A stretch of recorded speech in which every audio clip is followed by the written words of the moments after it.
This is my dad's box. So it's got, I suppose, everything you could ever imagine that was to do with my dad. There's his hat. Even after all this time, it still smells of him. But it's a blood-stained hat. He died in it. He literally took a walk through a park one day and didn't make it out. In May 2009, a horrific and vicious attack took place in Queen's Park, Blackburn. Oh, it was terrible, it was terrible. It was scary and it was shocking. 37-year-old Christopher Folkes was chased, repeatedly kicked in the head, and left to die. His eyes were just so swelled up, his head was just distorted, just absolutely unrecognisable. Christopher died the following day. I think at that point, I felt like my whole world ended. The killer, Mohsin Mohammed, was just 16. I just couldn't believe a 16-year-old would do that. It makes you think, what kind of upbringing does a person have to go and do something like that? What made him launch such a brutal attack on an innocent man he didn't know? Often when you're with your mates, you want to push boundaries and you want to perform for your mates. What's interesting is that such a normal, banal situation will lead to the kind of catastrophic consequences that happens on this particular night. He knew the difference between right and wrong. He knew the difference between good and evil. He chose evil.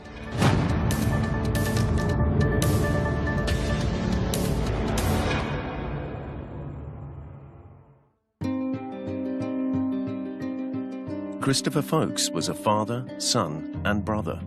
He grew up as one of 4 siblings, all raised in the industrial heartland of Lancashire, northwest England.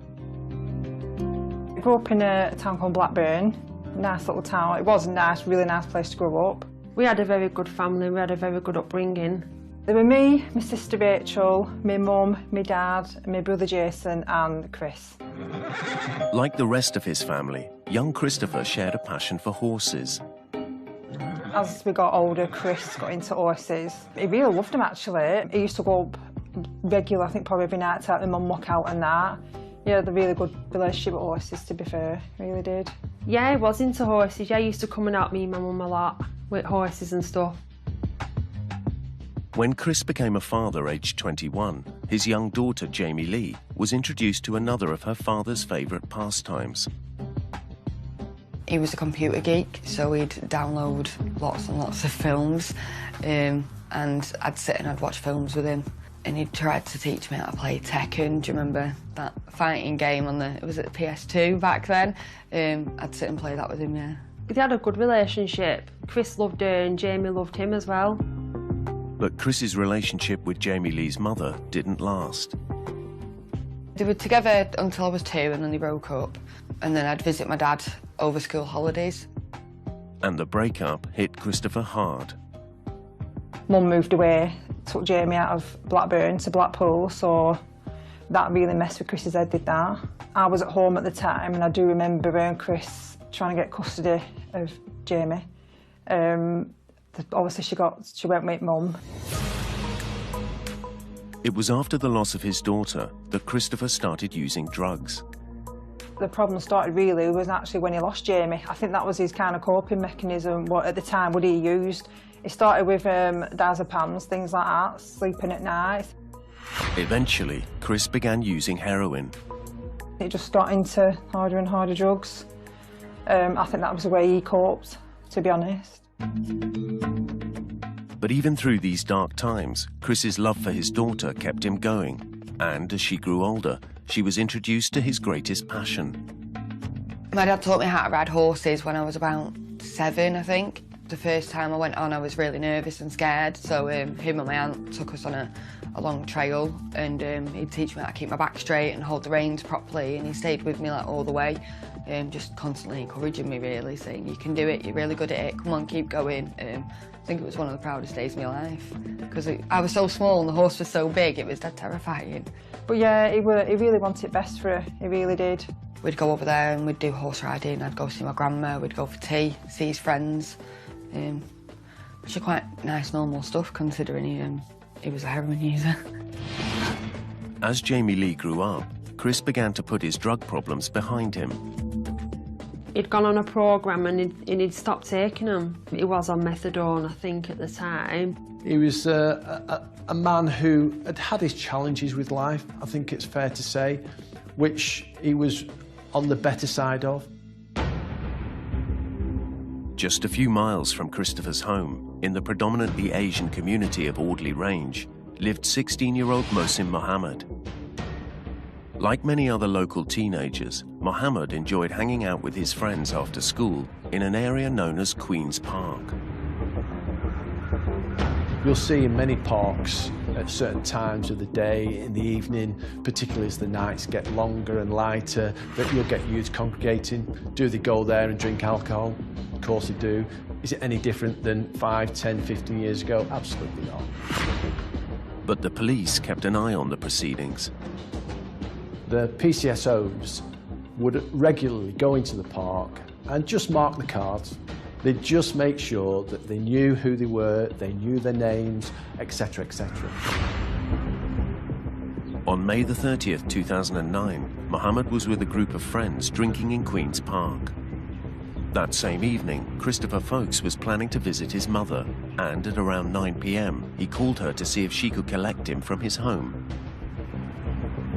He asked my mum for a lift down to her house, but my mum was really busy at the time, and she said, "Chris, just make your own way down because I'm busy." And the quickest route would be walk through Queen's Park. Why would he not do that? He's done it hundreds and hundreds of times before. His mum was looking forward to seeing him. Sadly, not only was that the last time that she heard his voice, she never ever saw him alive again.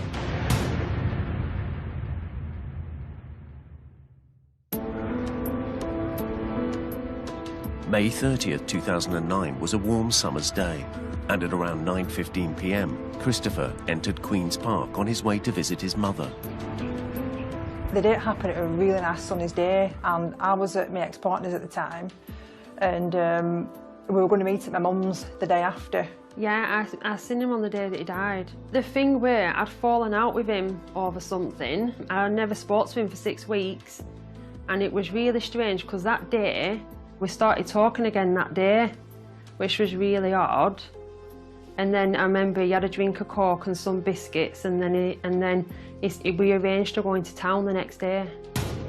Christopher's route to his mother's house took him directly past a large group of youths.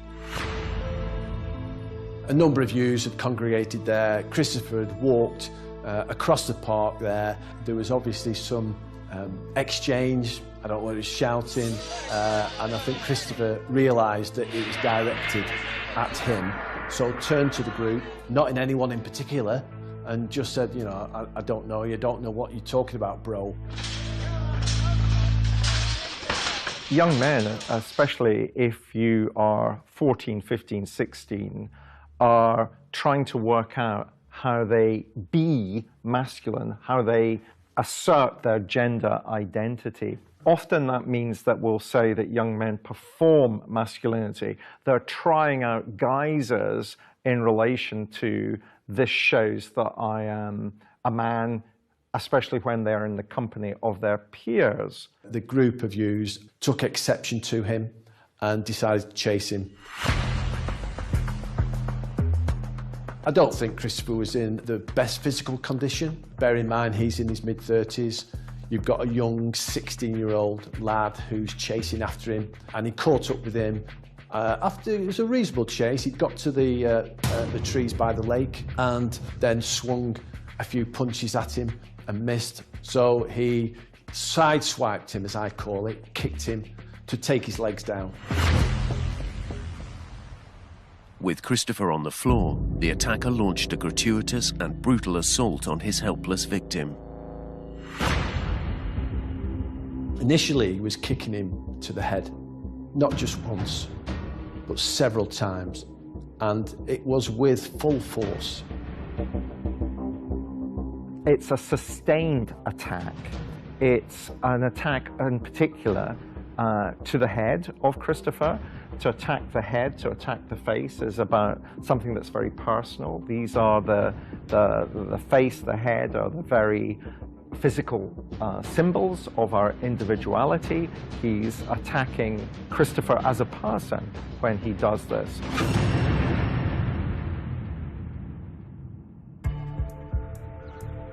Chris was by now unconscious, but his main attacker wasn't going to show him any mercy. What did he do then? He decided to stamp on his head. He continued his gratuitous, violent attack, an unprovoked attack on a man who was unable to defend himself. One of the other interesting elements of Mohammed's attack on Christopher is that actually Mohammed's friends and passers-by shouted at him to stop, but he continues with the attack. It's another feature of the desperation that Mohammed has to perform in front of his peer group, to perform publicly in a way that he feels should be a way that reflects his underlying personality. The fact that he can't be stopped is about him feeling that he's in charge, he's in control, he's leading, that he can't be stopped by others who wouldn't dare go as far as he's going to dare to go. Despite pleas from his friends and passers-by, the attacker then began dragging Christopher's limp body towards a nearby lake. So he dragged him towards the lake, completely unconscious. The witnesses described Christopher's legs and arms being limp and him being completely unable to defend himself. And I am convinced to this day that he would have tipped him in the lake to drown him.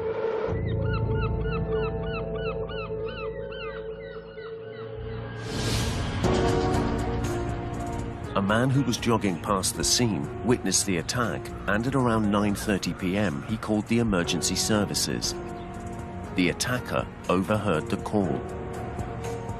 He was aware that the police had been called, and then not only he, but his friends, starburst out of the park.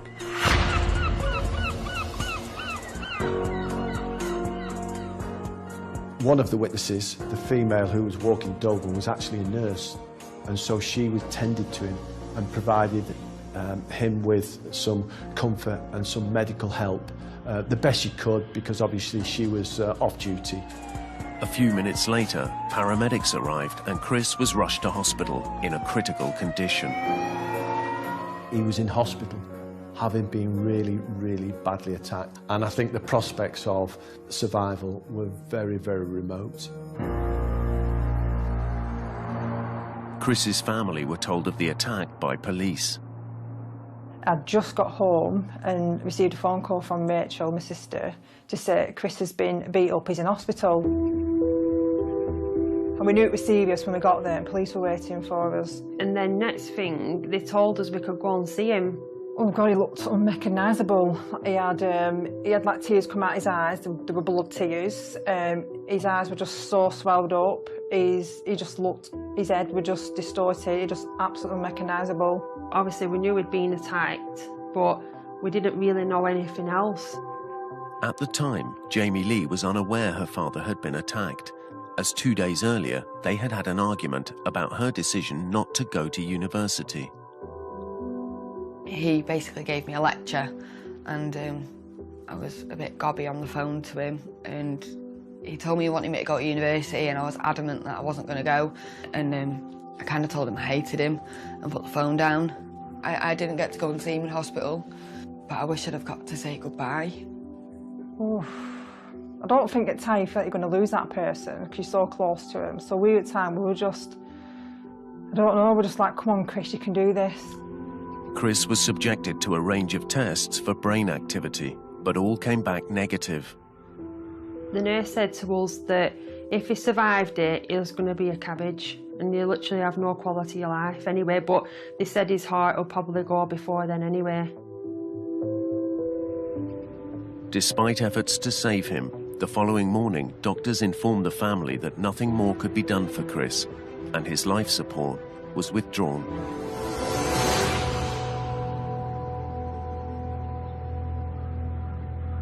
I think it's about 25 minutes to finally go, but you've obviously sat there just waiting for the machines to bleep, which obviously when it did, they switched everything off and all the heaters off on him, and you could feel him like cooling down, you know, holding his hand.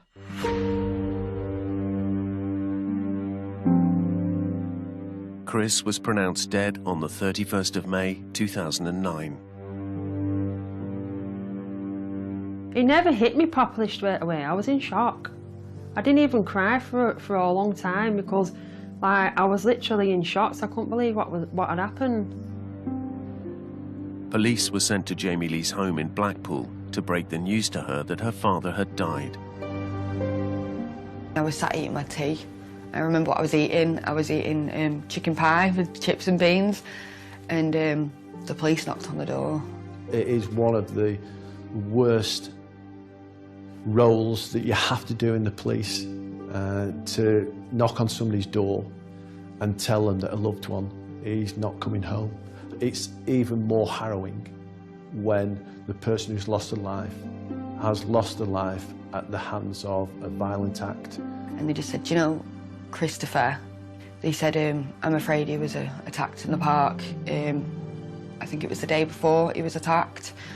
It was, I don't know, it's like, the only way to kind of explain it is, I don't know, do you get punched in the stomach and you kind of get winded and you can't really focus on anything else?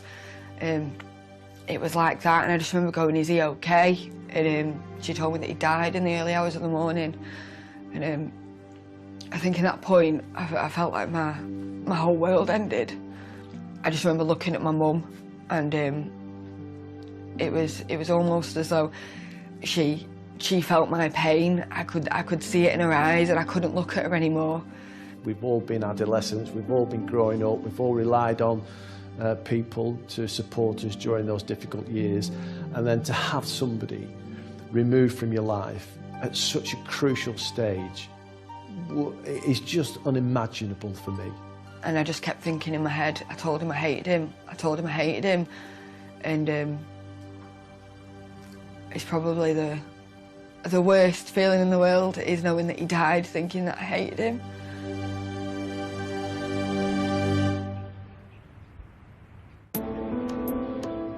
Christopher Folkes died on the 31st of May 2009, and police immediately launched a murder investigation. Detective Neil Hunter faced a race against time to gather evidence from the scene of the attack.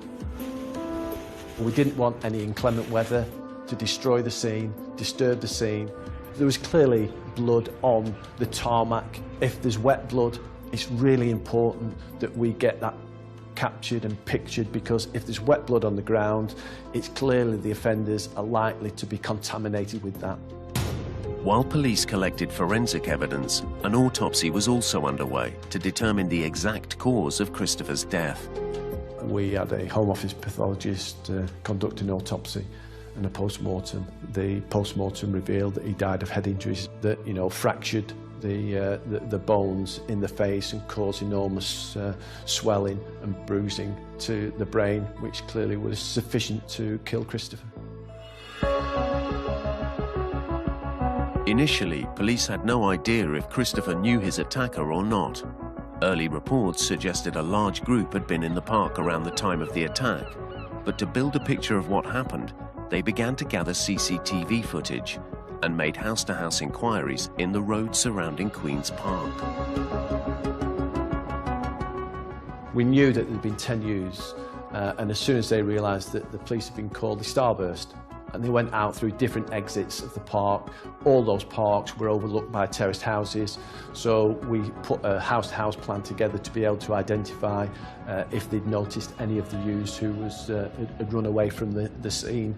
CCTV inquiries. All those inquiries were immediately put into place to be able to put together the sequence of events that happened, and hopefully to somehow identify who was responsible. The same day, police launched a press appeal for witnesses, and within 24 hours, people in the park at the time of the attack began to come forward.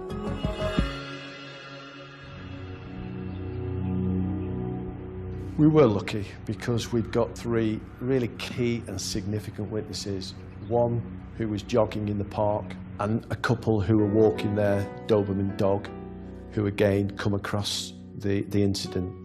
They were stood less than 15 metres away from the attack and absolutely astonished at the level of gratuitous violence.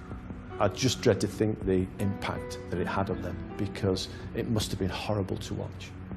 We're starting to find out that there was 2 or 3 youths, particularly one who was responsible for the majority, if not all, the attack. Thanks to the witness, police now had a good description of the alleged attackers, including a detailed description of one man in particular.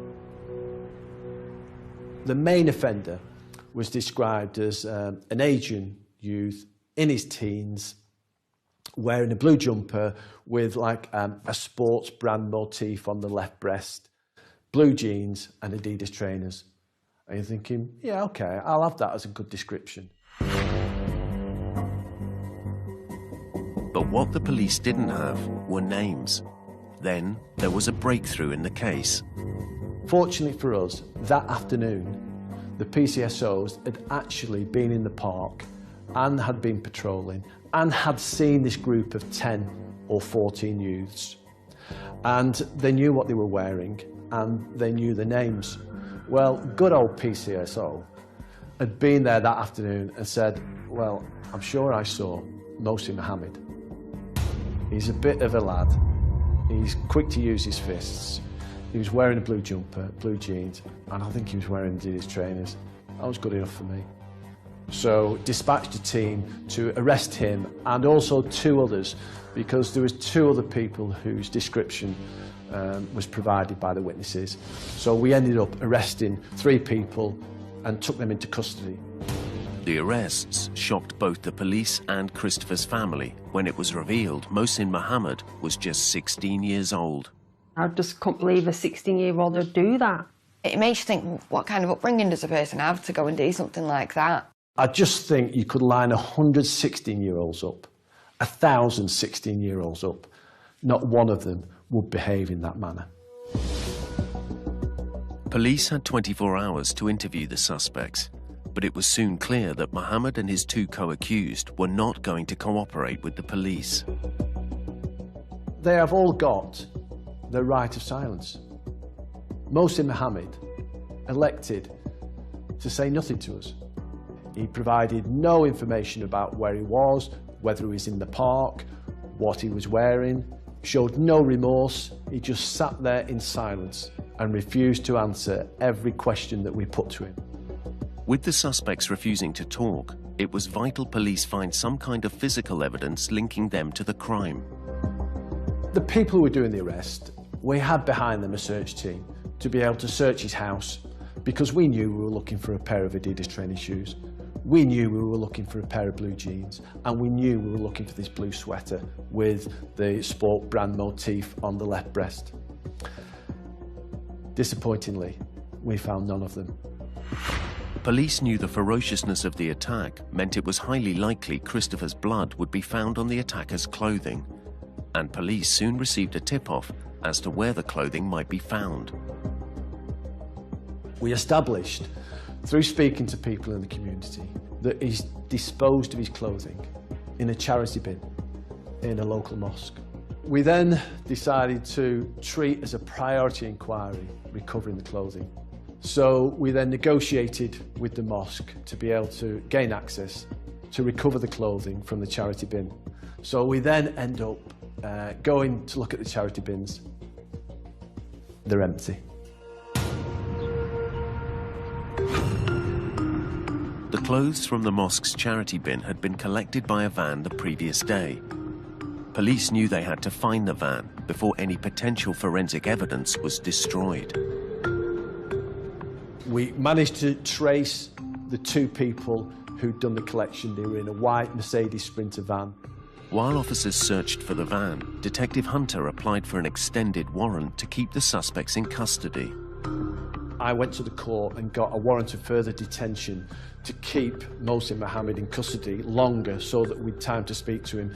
Bear in mind, is a young 16-year-old, and so you do have to demonstrate significantly the reasons why you want to keep somebody under the age of 18 in custody for that length of time. But I think the seriousness of the offence, the amount of inquiries that we're doing, fully justified the need for that, and the magistrates granted us that warrant of further detention. While Detective Hunter was securing the extended warrant, officers had traced the white Sprinter van to an address in Manchester. So immediately we dispatched a team over to Manchester, said, you know, do not do anything, do not touch anything. We got to the Mercedes Sprinter van, which you can imagine was absolutely rammed to the rooftop. Police spent hours painstakingly and systematically searching through around 600 bags of clothing. Until at the back of the van we found a Morrison's carrier bag. And in that carrier bag, the peak arrives, where you've got the 2 Adidas training shoes, you've got the blue jeans, and you've got the blue sweater with the sport brand motif on the left breast. That was, I suppose, our eureka moment. And clearly there was still blood on it, which was even more encouraging. So I think we were really, really confident that we'd got the clothing of the offender back. Forensic tests carried out on the clothing gave police the break they needed in the case. What we found was that the blood on the clothing was blood of Christopher, because we got a blood sample from Christopher and the post-mortem. But not only that, the blood patterning and the splash marks that was up the inside of the trousers indicated that that person was responsible and in close proximity to Christopher when he was bleeding. The science of blood spatters is an incredibly complex thing. We can tell the direction that the blows were delivered in. We can tell where the killer would have been standing in relation to the victim. All of that gives us a great deal of information that can actually build up a picture of what the crime scene itself might have looked like. There wasn't only blood, there was saliva, and the forensic scientist was able to say that as a result of finding blood and saliva on the clothing, that person was responsible for stamping on Christopher's face. Police were now certain they had caught the man responsible for killing Christopher. I think it all went all off, a lot of it with DNA, and this is why these found clothing that he obviously wore in. On June the 3rd, 2009, just 3 days after his brutal attack, Mohammed is formally charged with the murder of Christopher Folkes. Although witness reports suggested there was more than one person involved in the initial attack, forensic reports indicated Mohammed was solely responsible for the blows that killed Christopher.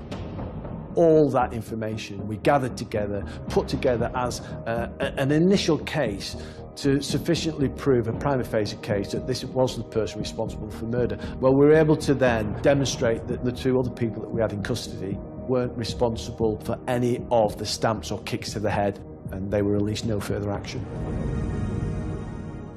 We still think that a couple of people did play a part in the assault, but he was the one that could get charged. With the forensic tests completed, Christopher's body could now be returned to his family for his funeral.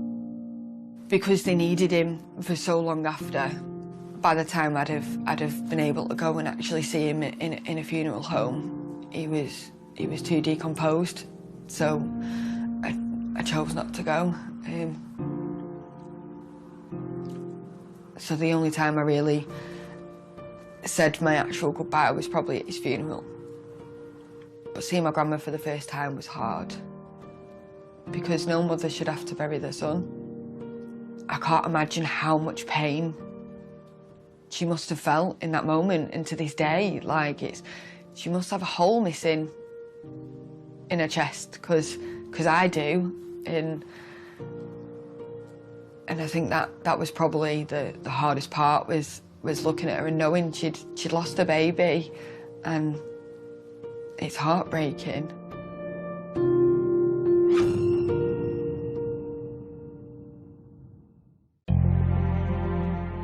Christopher's family faced an agonizing 6-month wait for the trial of Mohsin Mohammed, which began in December 2009.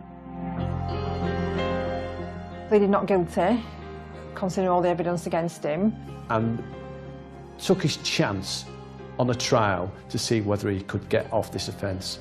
I thought it was cheeky. I thought, you know, he'd put all our family through that. Despite having confidence in the evidence they had built against Mohsin Mohammed, police and the prosecution were still concerned the defendant's age may have an impact on the jury's decision. I think it's always interesting when you get somebody as young as 16 when they behave in animalistic way, and then months later they appear in court for the jury to look across at this young 16-year-old boy who's, you know, has he really committed that type of behaviour? As the trial unfolded, Christopher's family had not only to endure facing Mohammed each day, but also his supporters, who had filled the public gallery. When we were going actually into the courtroom, they were barging in front of us. They were just so rude. They was taking up all the seats. Loads of them were there. They were just so disrespectful. It wasn't a nice experience because all his friends were there as well, and literally had loads and loads of friends there. Jamie was upset, and I think she was upset as well because they were spitting. When she walked past at one point, they spat at her feet.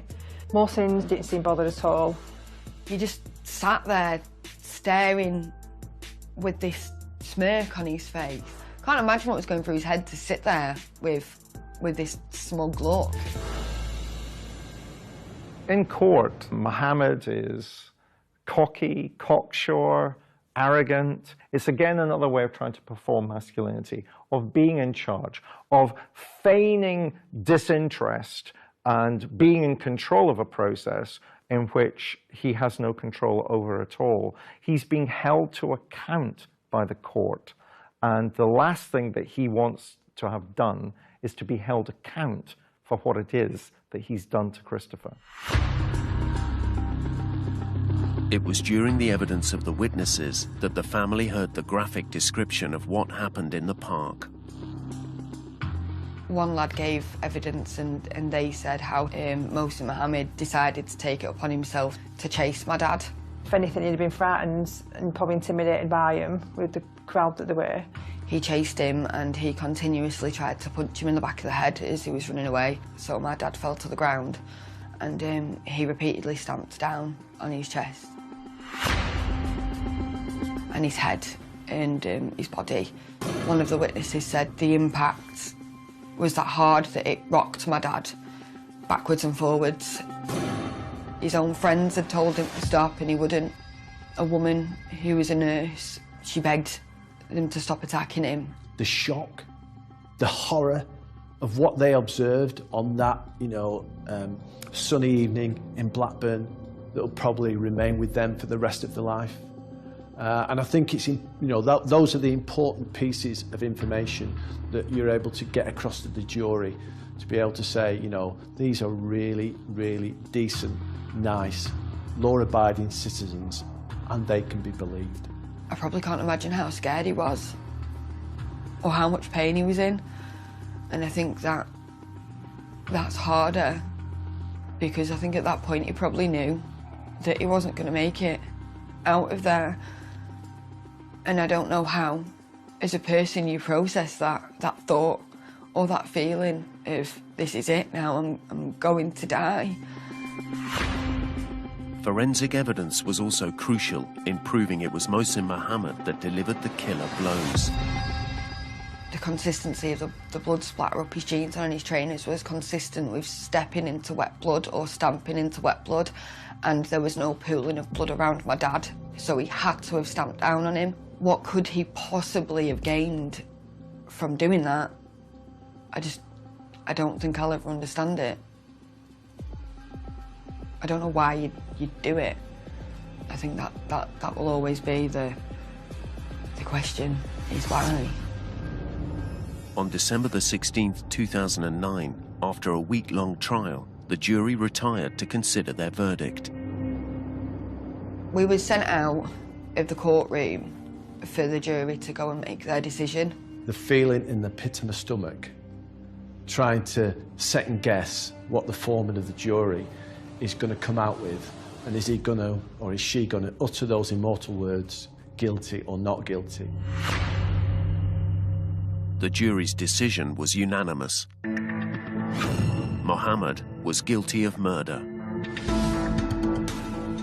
We were obviously really pleased he got the guilty plea. Everyone shouted yes in court like that when he got the guilty plea. I just remember crying. But Mohsin's reaction to the verdict was somewhat different. Nothing, totally blank. He didn't even respond, nothing was in him. I think he just put his head down. I don't even know if I looked at him in that moment. I think I turned afterwards and I just saw he was kind of sat with his head bowed. Is he sorry? He's sorry for himself that he's gone convicted of murder and that he's going to go to jail for a long time. Well, you know, whoopee-doo. That's his problem, isn't it? You know, he was the one responsible for those dreadful actions. If he's expecting any sympathy from me, you know, he's going to be waiting a long time because he's not going to get any. Because of the killer's age, the judge's scope for sentencing was limited. The judge gave him a minimum tariff of 11 years, which I think reflected perhaps his age. It's a shame that, you know, Christopher gets a full life sentence and he gets a tariff of 11 years. It's not enough, really, but we was glad he got the guilty charge because we knew that he'd be on licence for the rest of his life. And I'll never forget watching the smug smirk fall off his face when he was sentenced.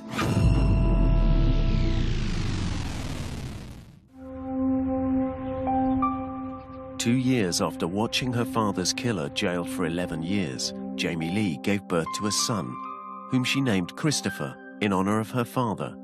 But even this couldn't help her find peace. You go through a process, don't you, with your grief, and it was one of those. It was after the funeral it'll be okay, after the trial it will be okay. My son doesn't have a granddad. He's never going to meet him, he's never going to see him.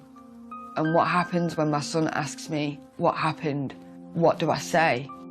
Birthdays, anniversaries, weddings, all those things that have been robbed from this family because of the actions of Mohsin Mohammed. I remember laying in bed at night and thinking, does he sit in his cell and feel guilty about what he did? Does he see my dad's face like I do every night when he goes to sleep? Does he feel remorse? So I thought, I need to do something about this. I couldn't cope with the emotional pain I was putting myself through. For years, Jamie Lee struggled to understand Mohammed's motive, and in 2015, she was given the chance to confront her father's killer in prison through a process known as the Restorative Justice Program, which gives victims' families the opportunity to meet their loved one's killer. I went to the prison, and so I decided to sit in the room first and have a box of my dad's things. It's all I've got, it's just a box. I remember sitting in the room and my knees was jumping. I couldn't sit still, and I got up ready to leave because I said, I can't do this. And as I stood up, the door opened and he came in. And I just remember looking at him and him crying, and my first feeling was complete and utter rage. I was so angry that I swore at him and I said, what the are you crying for? When I asked why did you attack my dad, why my dad? He told me the main reason I think that he did it was he was showing off in front of his friends. And I had to ask him if he was sorry because he didn't say it. I think I said, are you even sorry? He said, of course I am.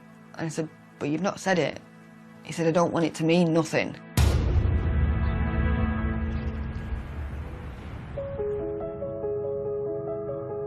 So I opened my dad's box. I showed him my dad's hat and his glasses and what I had left. And I asked him, do you think that's fair, that that's all I have? And he didn't answer me for a lot of it. He didn't answer me at all for most of it. But I spent 2 hours in that room and I gave my pain back because there was nowhere for all that frustration and that anger and that pain to go. And for me, I feel like I gave it back to the place that deserved it. I'm glad I did it. A lot of people don't agree that I should have given him the time of day, but I didn't do it for them and I didn't do it for him. I did it for me.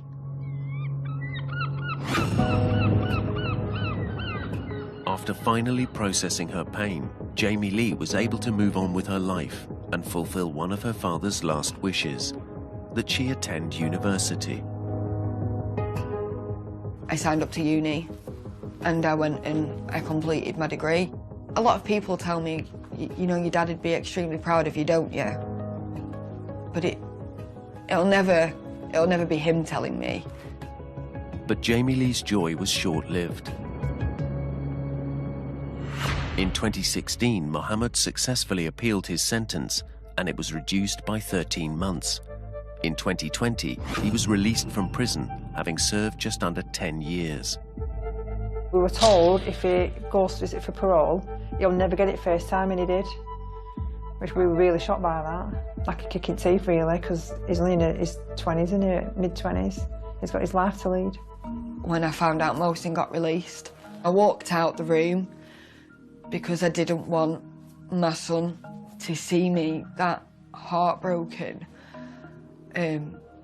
He didn't know that he was getting out of prison, but for some reason that day he knew, because he came in the kitchen and I was sat on the floor and he hugged me and he said, "Is the bad man out, Mummy?" And I just cried, and he put his hand on my chest and he said, "It's okay, because he'll always be here.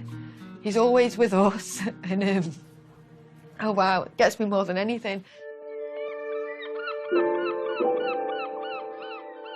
While Mohammed is now free to move on with his life, Christopher's family will never truly recover from their loss.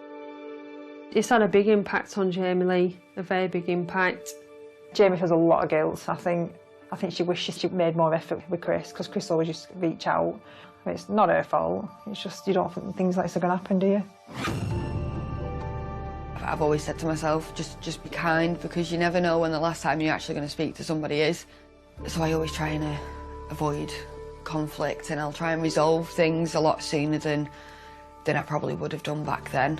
Things do get better and things do improve, but you'll never forget. For me, it's made me appreciate life more, definitely. You never know when you'll see that person you love last, do you? I wouldn't say I'm over it, but I've kind of got through it. And I don't want to give Mohsin that power over my life, so I try and focus more on positive things and doing more positive things.